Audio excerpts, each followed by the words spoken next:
Welcome to part 14 of the full no bullshit YouTube ads course. And this time we will be talking about starting up the YouTube ads.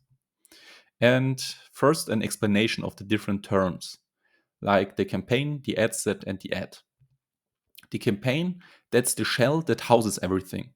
So here you set the budget, and the campaign contains the ad set. And one campaign can contain multiple ad sets. And in the ad set, you set the targeting. So the campaign sets the budget, the ad set sets the targeting, and one campaign can have multiple ad sets. I've already told you that. And inside the ad set are the ads. And one ad set can have multiple ads, and the ad is obviously the ad itself. So you can have one ad set that has multiple ads in it. And these are the different terms. You have to know what these mean. And we have two structures on how we set up campaigns. Two structures. One structure looks like this: one campaign, one ad set, and multiple ads inside this one ad set. And then the other way we can set up a campaign is one campaign, one ad set, one ad. And the big difference between these two campaign structures is the campaign on the left is more convenient. It's just faster to set up. It's faster to set up one campaign with 4 ads than it is to set up 4 campaigns with just each time one ad. So the structure on the left is more convenient, faster to set up, and we use the structure on the left to test campaigns most of the time. But the big problem is often the ads steal budget from each other. I've told you before that we set the budget at the campaign level.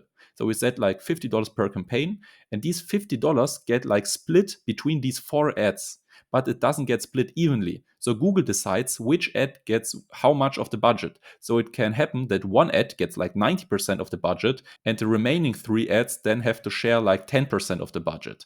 So it can happen that these ads cannibalize each other and steal budget from each other, and then they don't really have a fair chance. They would only have a fair chance if each of these ads got 25%, but it's not how it works. So sometimes one ad gets the majority of the budget and the rest of the ads gets basically nothing, and that's bad. And that's when we use the campaign on the right. One campaign, one ad set, one ad. And here we have full control over the ad budget. Because I've told you, we set the budget at the campaign level, like $50 per campaign. And if this campaign is one ad set and this one ad set only has one ad, these $50 have to go to this ad. Like there's no way the $50 can be spent on another ad. So here we are sure that this one ad is going to get the full budget. But the disadvantage is it's obviously a little bit more time consuming to set up an entire campaign just for one ad. And this is the way we most of the time use this. We set up a campaign with one ad set and multiple ads. We want to test these ads, okay? And then we figure out that one of these ads is a winner and the rest of these ads are, yeah, okay, and they haven't really proven themselves that much. But one ad is a winner.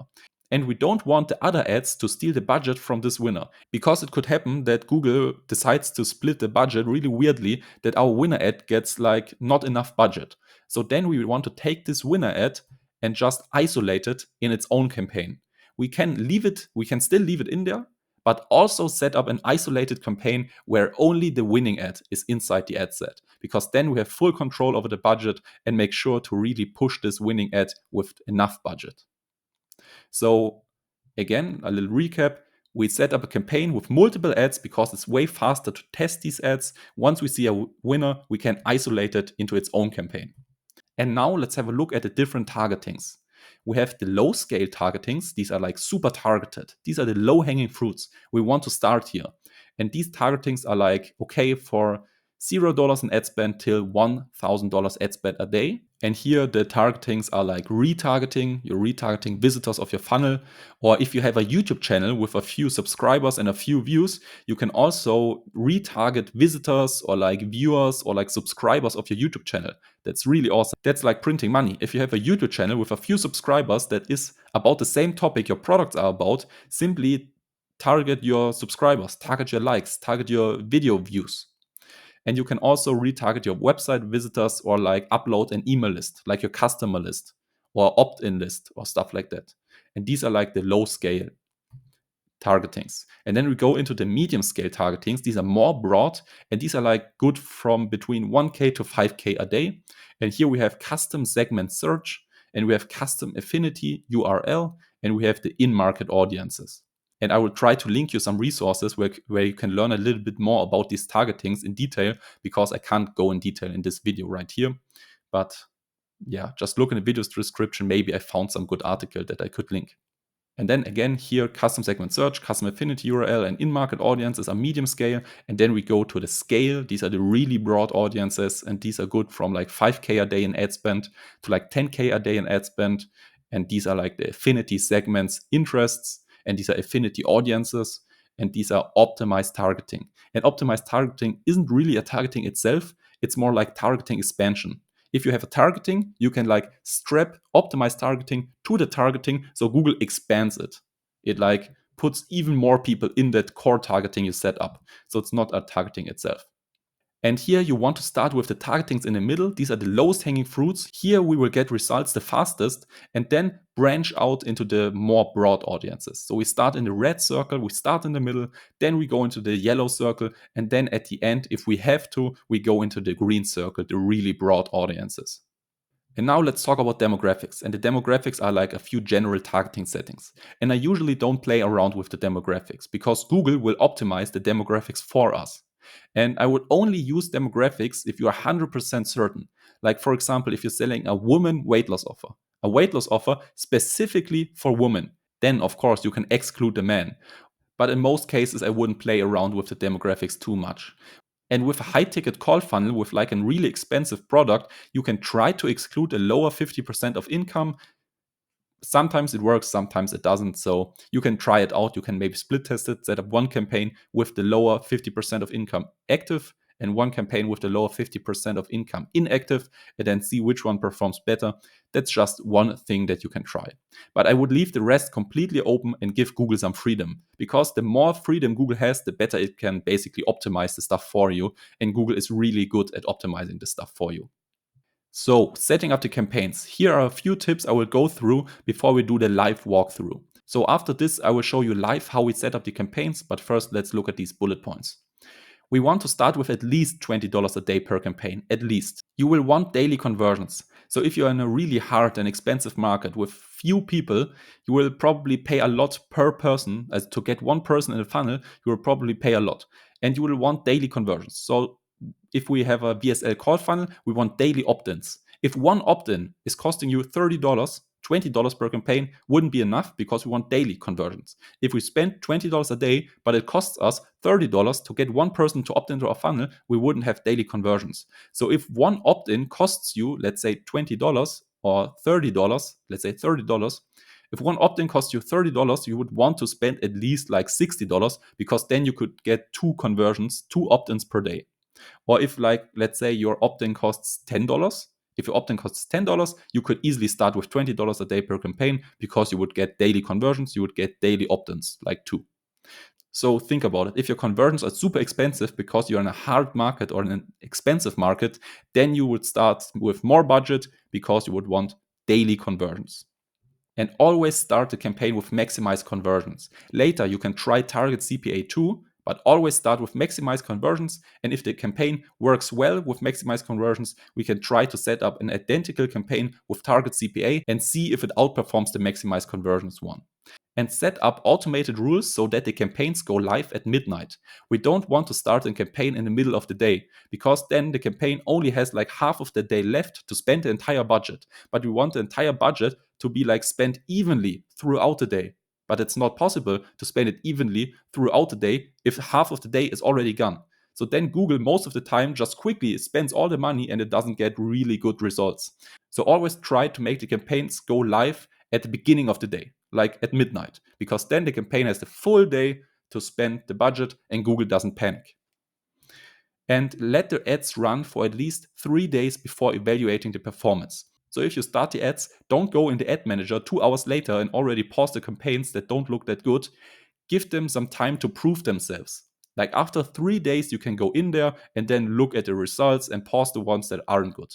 But leave them 3 days without touching anything. And with a call funnel, you can increase the daily budget by 20% for every high ticket close. So if you have a call funnel and like run the ads and then get a close, you can increase the ad budget by 20%. And then you get another close, increase it again by 20%. And you get another close, then again increase it by 20%. And that's how we scale the ad budget. And don't forget to set up your retargeting audiences early. Depending on your retargeting strategy, you would want to set up these campaigns early so they have time to populate and like gather the data. And now let's look at a live walkthrough how I would set up the YouTube ads campaigns. So now I will give you a quick walkthrough on how to create the campaigns. We click on new campaign, and I will try to make this as quick as possible. We go to leads and then yes, continue. We want video, continue. That's the name of our campaign. It's not that important how you name your campaign. It should just be organized for you. Here you enter in the location you want the ads to run. In my case, it's Germany, Austria, and Switzerland. In your case, it's probably USA, Canada, and I don't know, every English-speaking country, probably. So in my case, I want to reach German-speaking people, but in your case, you should probably be selecting English-speaking people. The bidding strategy is always at the beginning, always maximize conversions, and later on we can try target CPA as well, but at the beginning, always conversions. Maximize conversions.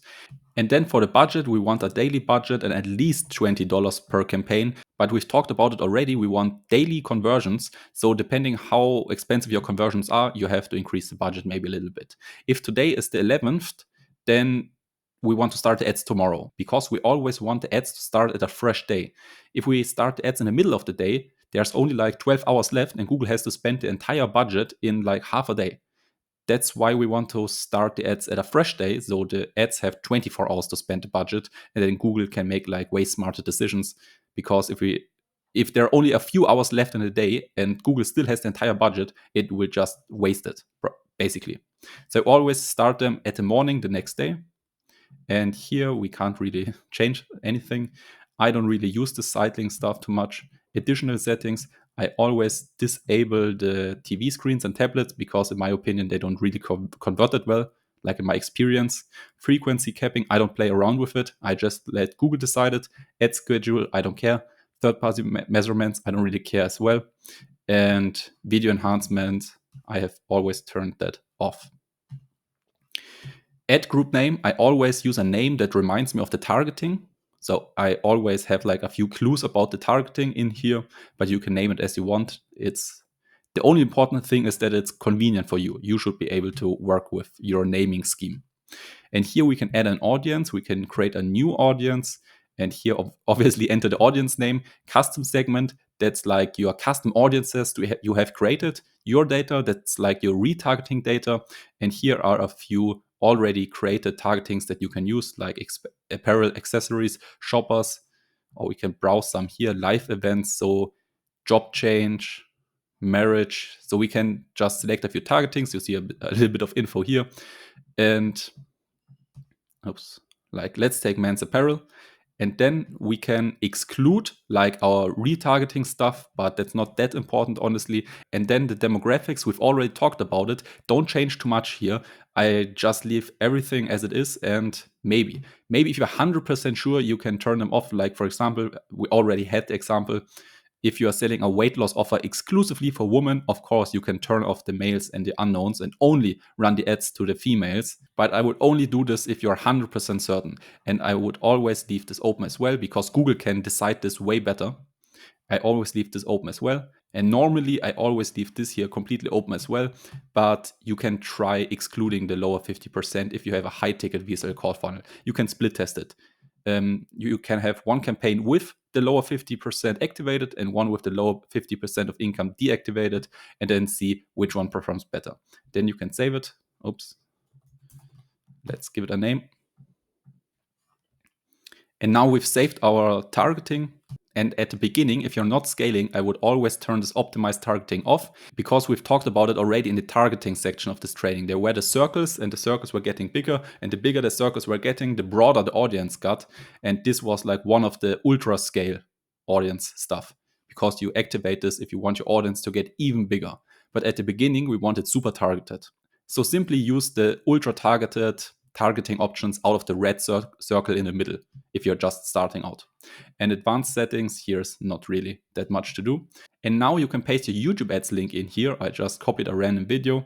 But in your case, you should upload your video to your YouTube channel as an unlisted video and then get this unlisted video URL of your ad from your YouTube channel and just paste it in here. And here you can paste in your landing page URL. In this case, I'm just going to take www.google.com.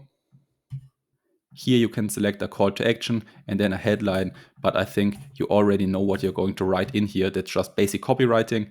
And then you can do like some advanced tracking stuff, but I don't think that's suitable for beginners. And then you can also upload an image like a banner. It's going to show on a desktop version right here.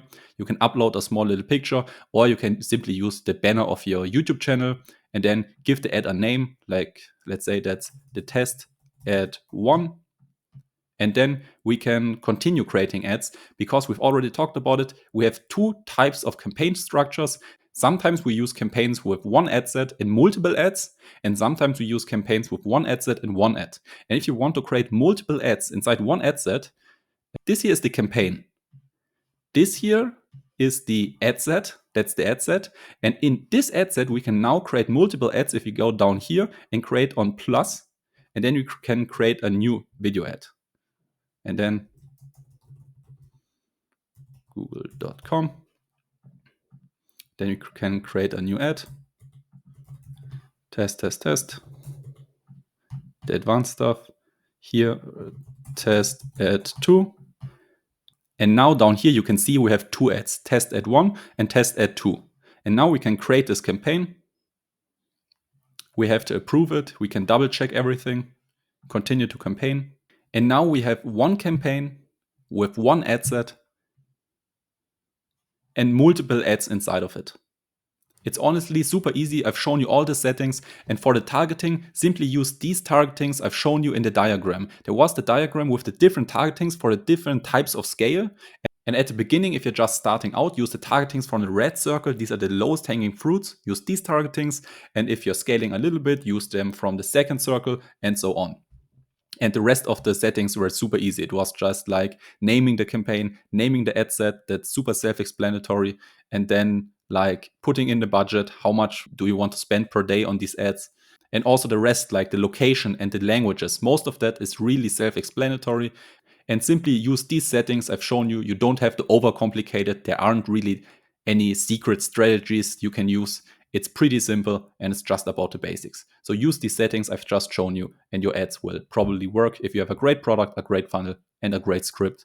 And you can get great scripts from our software, ytads.com. Now let's look at the different stages of running ads. And this is an example of the high ticket VSL call funnel.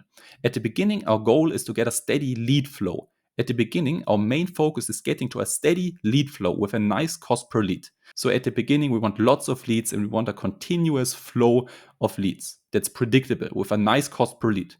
And then we want a steady call flow. After the steady lead flow is achieved, our focus then switches to converting those leads to calls at a nice cost per call. So at the beginning, we're focusing on getting steady flow of leads. And once that is achieved, we switch our focus to converting this steady lead flow into a steady call flow with a nice cost per call. And then our focus is monetizing the call. After also the steady call flow is achieved. So after we have a steady lead flow and then also a steady call flow, then we want to switch our focus to squeezing as much money out of these calls as possible. So we want to monetize these calls as much as possible. So we want a low CPA, a low cost per acquisition, and high prices. We want to pay the least amount of possible on ad spend to get a customer, and we want the customer to be worth the maximum amount. So we want to lower the cost per acquisition and increase the price the customers are paying us. So we want to squeeze as much money out of the calls as possible. And you work on these stages until you are only breaking even on the front end. So you would want to work on the lead flow, on the call flow, and then on monetizing these calls, and you would make profit on the front end. But as you know, the more you scale, the more your profit margin decreases. So sooner or later, there will be a point where you're only breaking even on the front end. And then what's the point of running the system if we're not making money? So if we are breaking even on the front end, we have to do this. And then once the front end is break even, you monetize by building out the back end upsells as much as possible.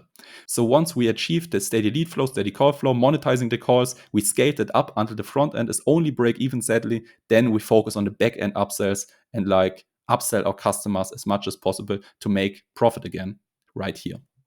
And don't get discouraged. At the beginning, when it's your first time running ads, you will most likely lose some money before you make some.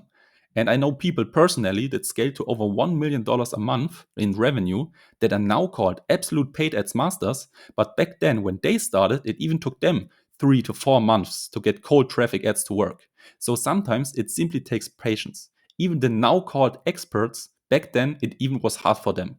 So sometimes it just takes patience and you have to push through it and don't give up because it's absolutely worth it. And here you got the exact strategy you need to follow. And this is basically a proven framework. So sooner or later, your ads should definitely start to work.